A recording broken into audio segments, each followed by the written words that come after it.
Okay, so this is what is this? Day 2? Is this day 2? Day something of the second evacuation for my wife and I from the disaster that is Asheville in Western North Carolina. Oh, Western North Carolina is just so screwed. It's so screwed. And do you want to know one of the reasons why it's so screwed? Is because everybody's basically already forgotten about Western North Carolina, and they're just incredibly worried about Milton right now. Because, our hurricane was last week, and the new hurricane's coming in. So, So what was it the one guy said? Everybody would have their 15 minutes of fame. What happens when a disaster hits that will take over a decade to recover from, but you only get 15 minutes of fame? Oh, Boise's in Idaho. This is just a crap show. And I fear people may not understand how bad this is. Like, I don't know, I was talking to some other evacuees today here in Raleigh. And I don't know, there's just that part of you. Like, I don't think you understand how bad this is for Western North Carolina, right? 100 years of development in some areas literally got erased. And not only did it get erased, but now we have new building codes. And do remember in Asheville, there are proper ways to die and improper ways to die. See, starving to death in the progressive mindset is A-okay. You can't find a job. You can't find a way to pay the incredibly high rent. You have no idea how you're going to feed your kids. That's honorable. That's fine. Building a business in a floodplain so that you can feed your kids and all that kind of stuff, with the risk that something might happen in the future, that is bad. We will not let you die from flooding. We will let you die from starving to death. And I know that sounds snarky. But it's true, because I've heard it from so many people. They better not build again. We have seen it's a floodplain. We have seen the destruction. Nothing should be built there again. And it's like, guys, we are a mountain town. There's not a lot of flat space. You do not have to be a geologist to realize we don't got a lot of flat space. So if you want to build crap, you got to build it on the flat spaces that happen to be in floodplains. So again, there's ways to do it better, or there's accepting the risk that it might be destroyed. There's ways to mitigate. You can build a building that is cost effective to be destroyed, or you can say never again. Oh, golly. Anyways, it's a hell of a thing. I don't know what's going to happen with Asheville. It's so weird. Like right now, it feels like, for me, it feels like the Great Recession, like when the Great Recession happened. And we had no idea. That the economic dominoes were falling, and it was falling in such a way nobody really had any idea what was going to happen. And that's kind of what I feel now. Like, my wife asked me that. Because when we were in Atlanta, so we evacuated the first time to Atlanta. And she said, how do I feel? And I said, well, I feel like we were playing a game of Risk. I feel like it's in the middle of this really complex game of Risk. And everybody had their armies, and they had their strategies, and they were doing all this stuff. And some jackass just came in and tipped over the entire board of Risk. And so that game is gone. All that strategy, all that thought, all that whatever you had done is completely gone. And not only is it completely gone, but then becomes the question, do you want to keep playing that game? Like, because once somebody knocks over the game, I'm like, well, I don't know, maybe you should go play checkers. Put a lot of time and energy into Risk, but, checkers. Have you thought about checkers? And, my wife was asking, like, well, what does that really mean? Because, everybody's always worried about middle-aged white guys anymore. I guess there's some, fucking psychological, right, syndrome we get. I don't know. So she's worried. And I was thinking about it. And basically what I kind of think with Asheville is the best metaphor I can have is like if my wife died. And so again, to be clear, I've had to worry about that. My wife has had 3 cancers, plus numerous other scares. If you had followed me for any length of time, you know the stupidity of this story. But anyway, so I've actually had to worry. I've actually truly had to concern myself with my wife died. And here's the thing. If my wife dies, I will continue to live. There will be happy times in the future. There will be sad times in the future. I will laugh and I will cry and things will go on. But like if my wife was just deleted out of the picture, just gone out of the picture, there's a big question about like what would my life look like. Again, if I like my wife, I love my wife, I'm happy the life we have. But again, also if you follow me for any length of time, I mean, if I didn't have a wife, I'd live a different life. I just live a different life. And so like if she was gone, like there's just that blank. There's that blank. There's the waking up in the morning and you have a routine and you have a pattern and you have a way of doing things. Not necessarily a good way of doing things or a bad way of doing things. It's just the way you've done things for years and years and years and years. And all of a sudden, if that person is gone, right, patterns have to be recreated. Do you play checkers or chess? I don't know. That's where I kind of feel like with Asheville getting like, it's like the game board got to, like there's a way of things being done. There are people that 2 weeks ago were significant that are now irrelevant. There are structures that 2 weeks ago were vital and now they're, again, worthless. And again, in that world, where do you place yourself? Or do you bother to place yourself in that world? Again, there's this weird thing like with Asheville strong. Again, garbage. Psychological, manipulative horse crap. Like that you should have, what is it? You should have of course I can't remember the name of it. What's the name of that thing? Loyalty. Loyalty. Don't use that word very often. Anyway, so you should have loyalty to your city. But your city is destroyed. We had housing issues 2 weeks ago. We had food issues 2 weeks ago. We had major economic issues 2 weeks ago. We had a crap economy that was basically held up by a house of cards 2 weeks ago. And now you come in and you just wipe the playing field. There is that question of, why loyalty? Is loyalty even smart? And who do you have loyalty to? Right? Do you have so much loyalty to your city, you'll screw your kids? Do you have so much loyalty to your city that you'll screw your spouse? Do you have so much loyalty to your city that you'll screw yourself? Right? Does that make sense? Again, where does that loyalty lie? Do you have a loyalty to a spot of land? I don't know. Questions. I am not here to give you answers. Anyways, so we're still here. We're still in Raleigh. Last night I went to a meetup. It was good. It was like the Durham Hack Night, which actually wasn't a hack night. It's hilarious. You talk about weird branding shit. So I was talking to the woman who created the Durham Hack Night. And somebody asked, do we do tech? She's like, no, we just sit here and drink beer. Get geeks together to come and drink beer. And but she said one of the benefits of calling it Hack Night is that recruiters don't show up. Again, one of the fucked up things with our industry.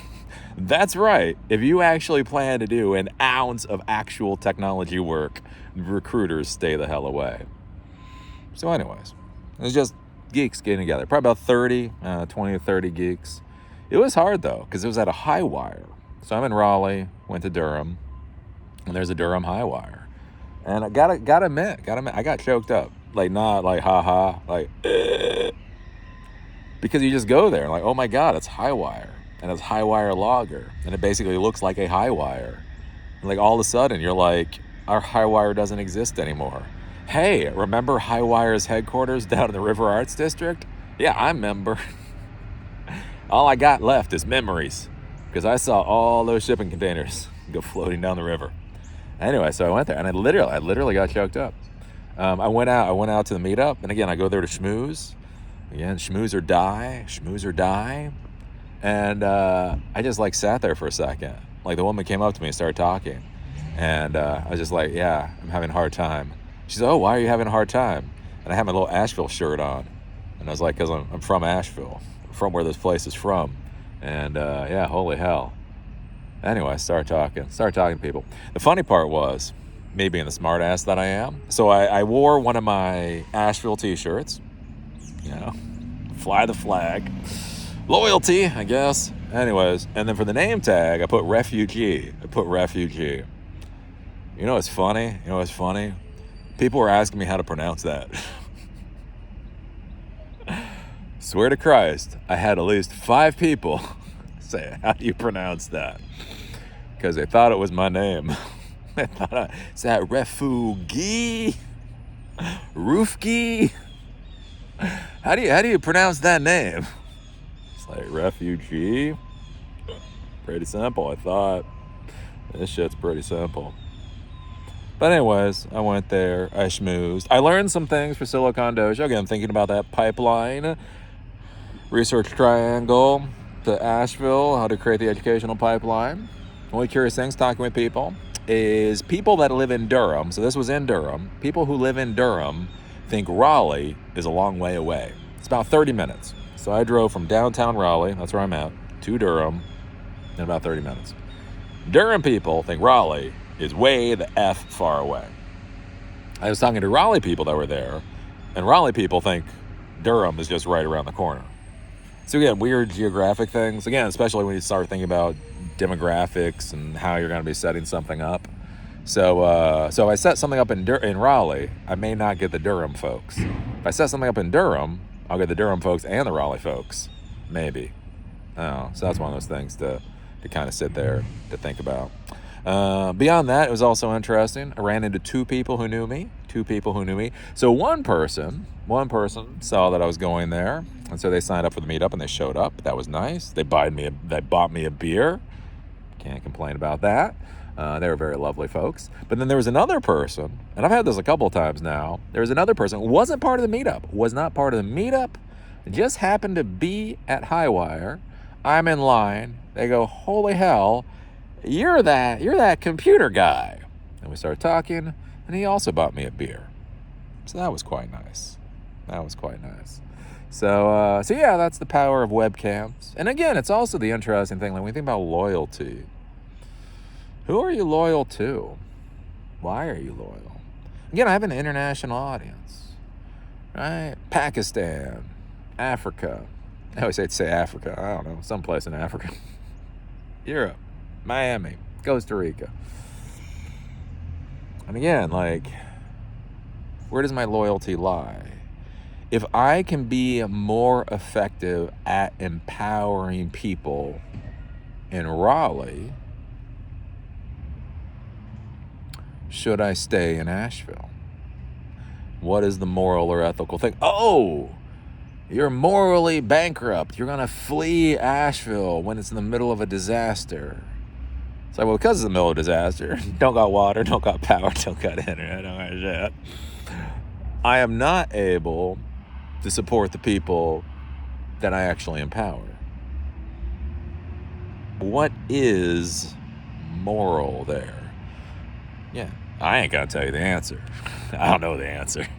It is an interesting question, though.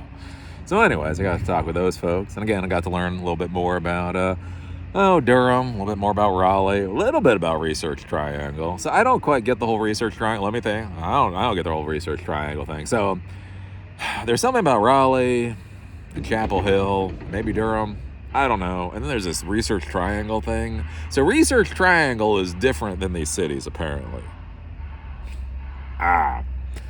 So anyways, still trying to figure that out. Beyond that, went on a run today.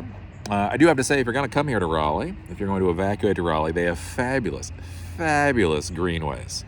I went on a run. It's kind of confusing. Their greenways are not simple to understand. Like, go find a map and then figure it out. Anyways, beautiful greenways. I went out, ran about 4.5 miles this morning. The oxygen down here, it's like breathing on pillows. But that seems wrong. Anyways, it's amazing to run. Oh, when you're used to running at Asheville, like 2,000 feet elevation, and then you come down to somewhere near sea level, it's just so damn easy to breathe. You're just out there, you're just running. You're like, oh, is this what air is? This is amazing. So I do have to say, breathing down here in Raleigh is just fabulous. The weather right now is great too. It's nice fall weather, like going out running in the morning. It's like 50 degrees, so it gets good, but it's somewhere between 50 to like 70. That's like the temperature. So that's fabulous. That's one thing to think about, like with exercise and all that. So I haven't run. This is my first time I've run in 2 weeks. So literally, I was resting. So 2 weeks ago, so I ran before today. It was Tuesday. 2 weeks ago was my last run. And the reason is because I was resting, because I was supposed to do a half marathon that Saturday. And I crap you not, how little I understood what the hurricane was going to be. We were told, like on Thursday night, that the marathon was going to be canceled. But we were told it was going to be canceled because public workers were going to have to deal with the devastation, right? The problems of the hurricane. And so therefore, right, the police officers would have to do police officer things. They couldn't use it for the marathon. That was it. You know what I'm saying? Like, a couple of trees are going to come down. There's going to be a couple of car accidents. The police have more important things to do than deal with the half marathon. So they're going to postpone the half marathon. But anyways, I thought, I crap you not, I thought I was going to be in the River Arts District doing a nice little 9 miles on Saturday. I was like, well, okay, I've been resting. Well, one, I was resting, then it was raining. So I was okay, the rain stops. I'm going to go out, River Arts District, take a nice little 9-mile run on Saturday to work the kinks out.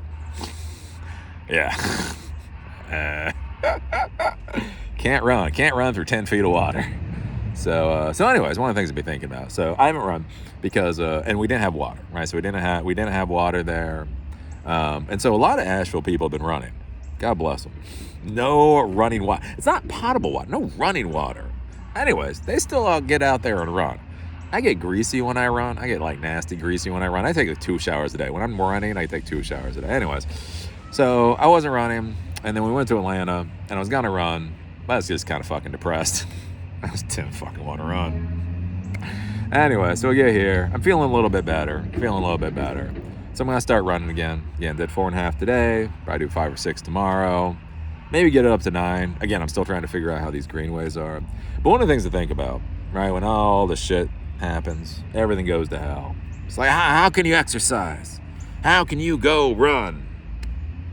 Well, one of the things is back when I had COVID, right? So I got long COVID. So when I got COVID, I got long COVID. I got COVID depression. COVID depression sucks. Again, I'm not a depressed person. I can say it was COVID depression because I felt shit I never felt in my life. I literally felt like I had an anchor around my neck. And every time I went to do anything, I had to drag a fucking anchor. It was weird, right? I'm just not a depressed person. I got family members that are depressed. God bless. If you need medicine, take the damn medicine. Not I'm just not, right? Anyways, I got COVID depression. And for like 2 months, I swear, it was like an anchor. Like, it was just a psychological anchor around my neck to do a goddamn thing. Anyways, but I go out and run. It was like 2 years ago at this point or whatever. So I still went out and run. I was doing my running routine. And I ran into a life coach. And she's like, well, how do you get the motivation to run? Like, if you're dealing with this COVID depression, and how do you get out there and how do you do the run? Because that was the thing. Like, when I go to run, I didn't want to at any point. Like now, like it's kind of cold outside, so I might not want to start. But then somewhere I get into it and I get in the path and it's fun. All right. Like starting kind of sucks. The middle's good. End kind of sucks because you're getting tired. But anyway, right? You have some fun. Man, when I had that COVID depression, it just sucked.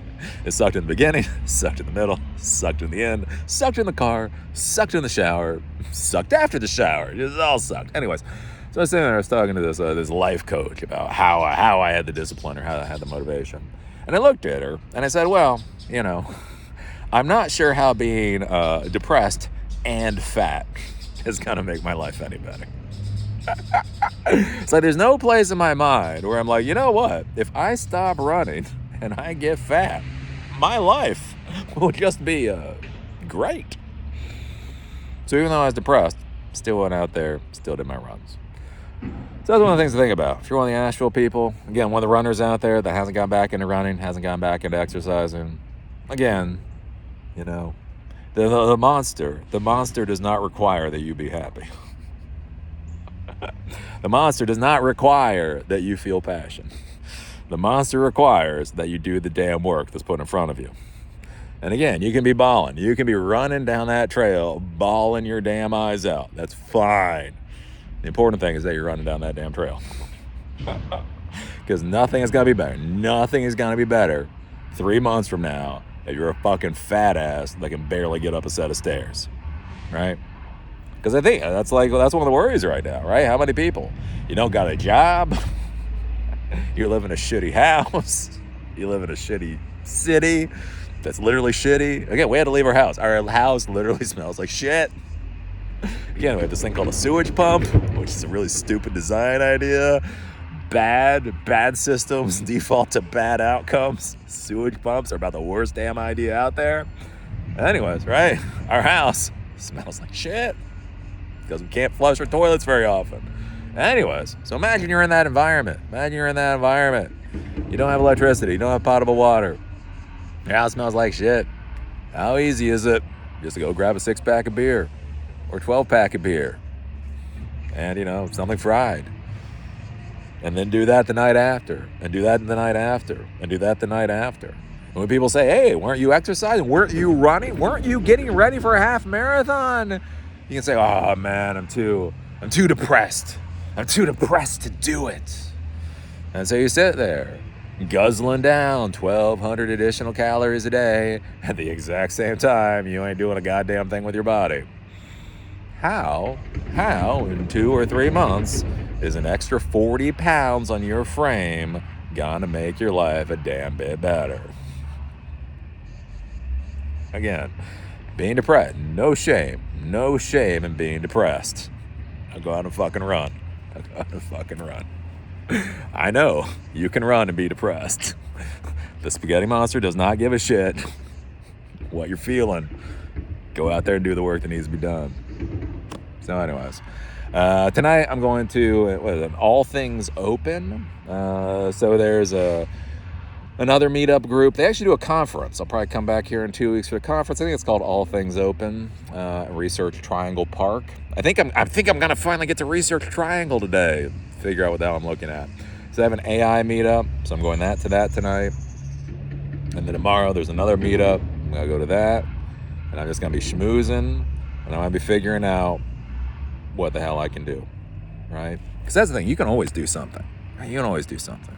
Doesn't matter if you're depressed. Doesn't matter if you're poor. Doesn't matter if your house got washed away.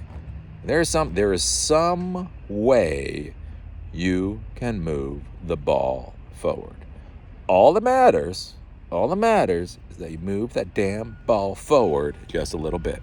Some days you're gonna get it 20 yards down the line. Some days you're gonna get a couple millimeters down the line. As long as every day you push that damn ball just a little bit farther forward. So that's what I'm trying to do here. Yeah, meeting folks, schmoozing folks, trying to understand. Because I like this idea. Like the more I was talking with people last night, after I had a couple beers in me, stop being so fucking depressed. It was like, yeah. Because again, we do sequel. Again, I don't know why. Sequel's a popular subject. What? Anyways, sequel. I don't know. We can find things that people here would find interesting, right? So we do sequel. We do like intro to Python. So intro to Python, intro to SQL, maybe Django, something like that. Kind of like whatevers, right? Any tech person might be interested in. And then we get the Microsoft, we get the Cisco, we get the Google people that get interested. And then what we do is we set up things in Asheville. So we do like an AI weekend. So it's like, oh, you liked how Eli taught you SQL. Hey, you like how Eli taught you Python. Well, Eli's doing a 3-day AI boot camp in Asheville. Oh, you want the AI? It's just 4 hours down the road. All you gotta do, 4 hours down the road. So yeah, that's what I'm pondering. That's what I'm thinking right now. Who knows? Who knows what will actually happen? We still do not have electricity. So we're actually, I'm using my Tesla as an environmental sensor. It is the most expensive environmental sensor I've ever owned in my life. So we left our Tesla plugged in to the house. And so it actually has an LTE connection. So you can see whether it's charging. So like, probably about 10 times a day, to be honest with you. I connect to the Tesla to see if it's charging. Still not charging. It is still not charging. We really have no idea when the power will come back on. Duke Energy isn't even bothering to give an estimate. They're just like, you'll get it when you get it. So yeah. So I don't know. So we're here for a bit longer. I gotta move on. So anyways, there's some things to think about. There's some things to ponder. I don't know. Life is life. Life is, it's just like you just sit here and you're like, wow.